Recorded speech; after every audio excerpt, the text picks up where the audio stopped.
Hey guys, welcome back and thank you for joining me once again in this journey of pouring paint. We're gonna, of course, try something again a little bit different today. I'm working with, if you remember, the oxides that I mixed up yesterday. I mixed these up last night and they've been sitting and hopefully some of the air has dissipated. And this concoction is actually, I was pouring my base into some jugs I have around here because my paint container didn't want to close properly.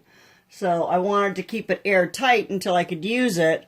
And I had this little bit left. So I mixed it with just some of my pearlescent mixing medium and some of my pouring medium, which, as you know, is just glue and water.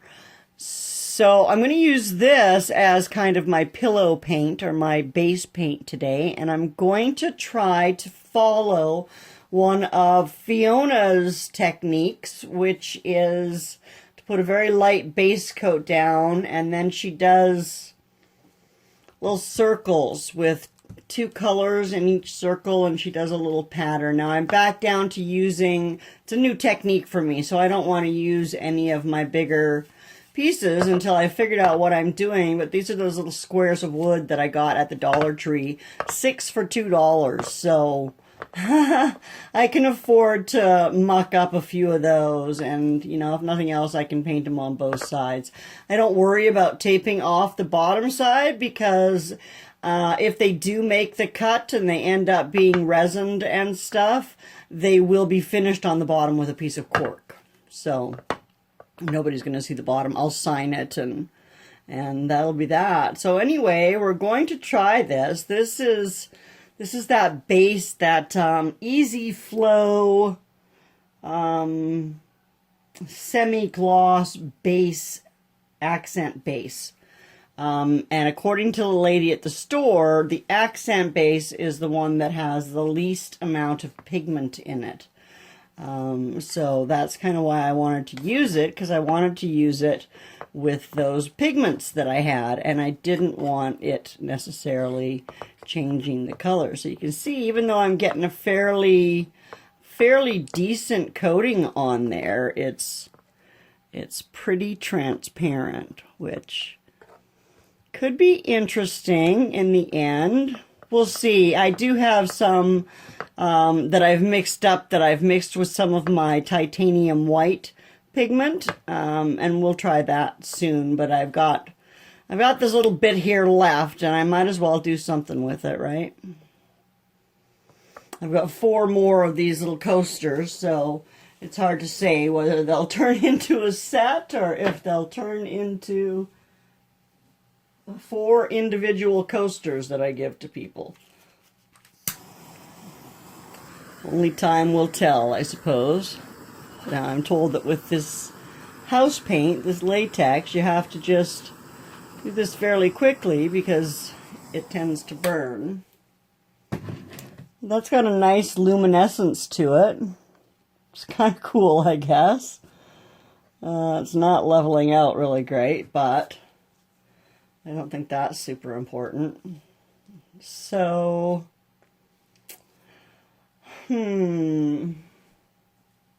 how about if we go purple, blue, green?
Alrighty, well that took a little while to do. Hope you enjoyed the tunes.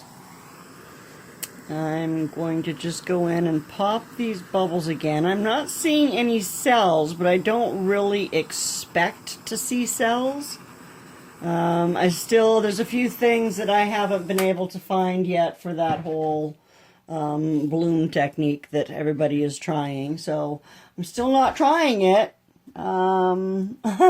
Maybe someday. I do have most of the stuff. What I don't have is, I don't have any ink, and I don't have any wood conditioner. So, anyway, for this guy here, I've got a paper towel, and I'm going to lay it down. It's damp. It's not wet, but it's damp. And I'm just going to let it soak in there for a minute.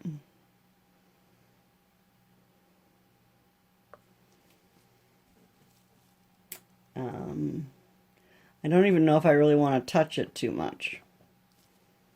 I don't remember. Sorry, Fiona. I think all she ever does is just very lightly taps it. And here's going to be the thing, right? Let's hope that I can pull the paper towel off without pulling the whole little tiny piece of wood up with it. Because that might be a disaster. Okay, so one of the problems I have with this technique is I'm not bringing into the center enough before I do my lifting. So I'm going to try to bring more into the center.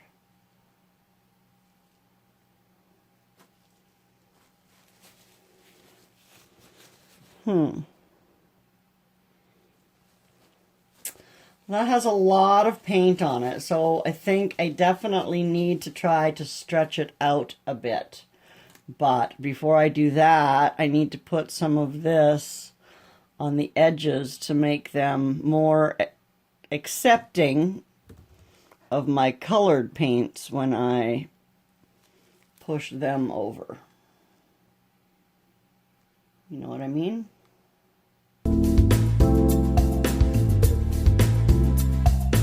Alright, which way should we go first? This way.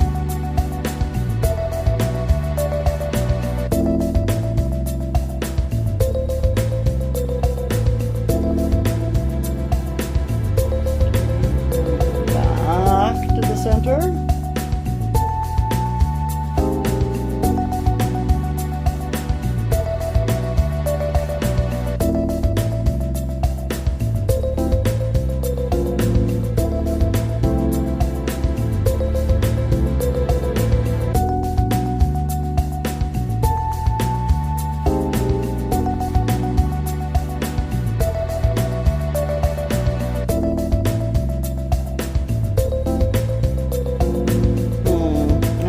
Think about those colors.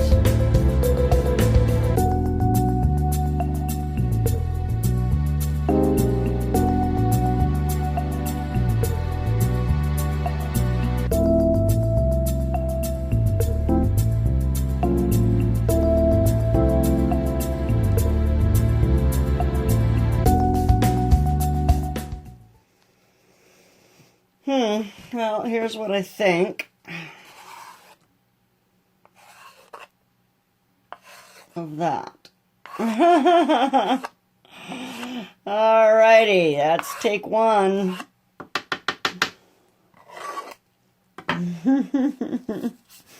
Alright, I'll be back. I'm going to get this cleaned up and set up again, and I shall return.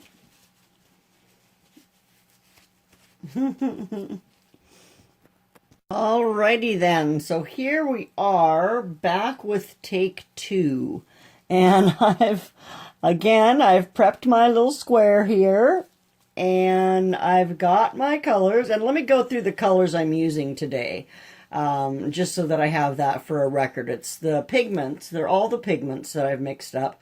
So I've got the neon blue, the blue ultramarine, green chrome oxide, hydrated green chrome oxide, violet ultramarine, pink ultramarine, and then I have some other oxides, an orange oxide, a red iron oxide, and a red iron oxide in a blue shade. So I'm not sure which all of those I will use today. I think I'm going to try to, I don't know. What am I going to do? What am I going to do? So I did go and watch a couple more of Fiona's videos. And I was actually watching one right now, but I had to pause it because I don't want my base paint to get all dry and set while I sit and watch a video trying to figure out what the heck I'm going to do next. So I'm going to do like a puddle pour, kind of, sort of, and yeah, and then at the end I'll decide how I'm going to pour it out. So let's pour paint.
Alrighty, so we're going to run a torch over it real quick, pop all those bubbles,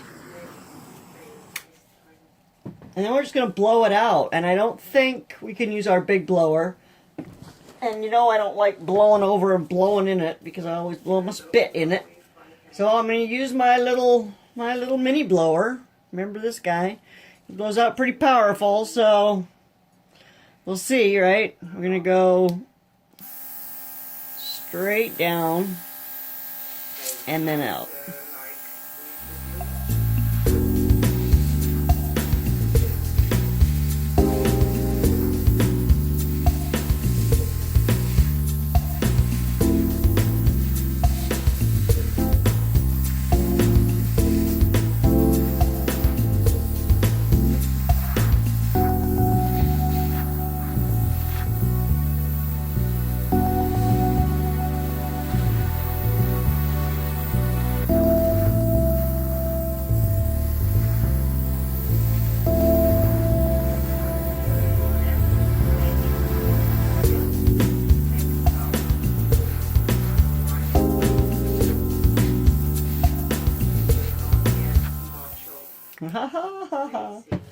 Well, well, well.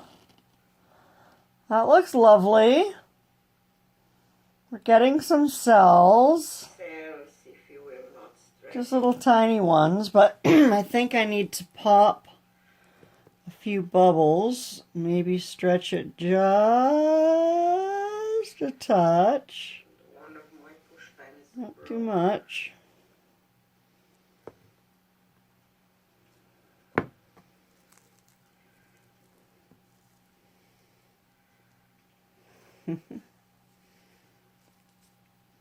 Okay, well that one's keepable.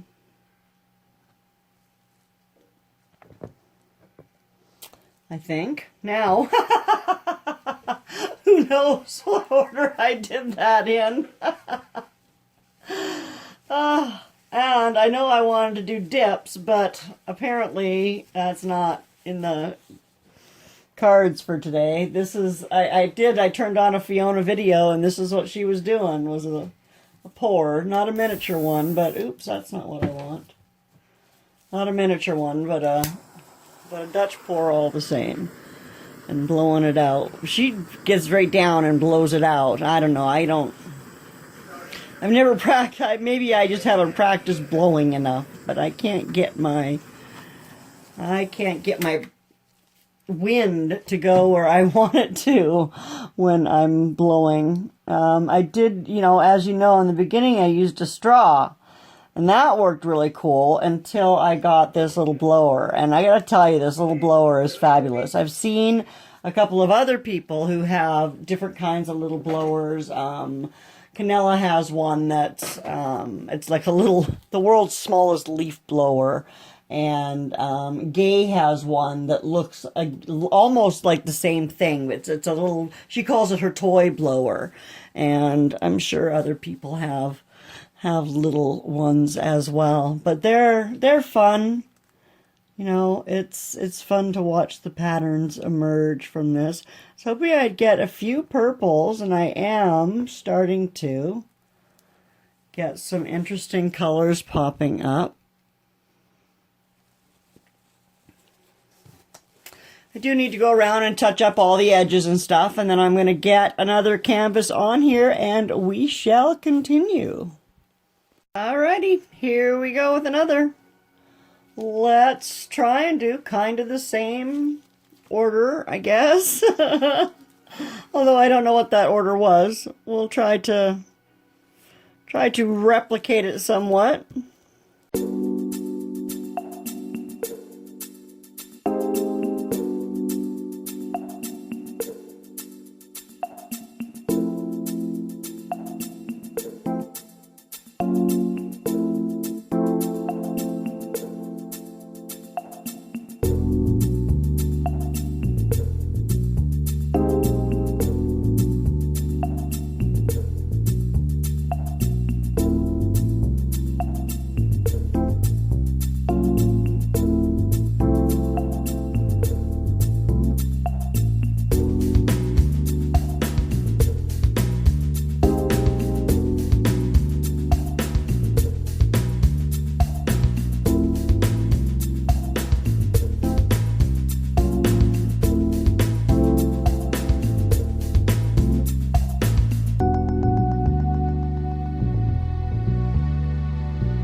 So this is how they turned out dry. The colors really, wow, in this camera do not do them justice. And you can see it's really cool where I used just that base. That's actually the color of the wood showing through there. Pearlescent. So that's actually pretty cool, I think, anyway. I don't know that I'll do it again, but I do think it looks pretty neat with these guys. Anyway, they turned out quite beautifully, and I'm very happy. So let me know what you think in the comments or by giving me a thumbs up. And if you haven't subscribed, please do so. And please have yourself a fantastic day. Bye now.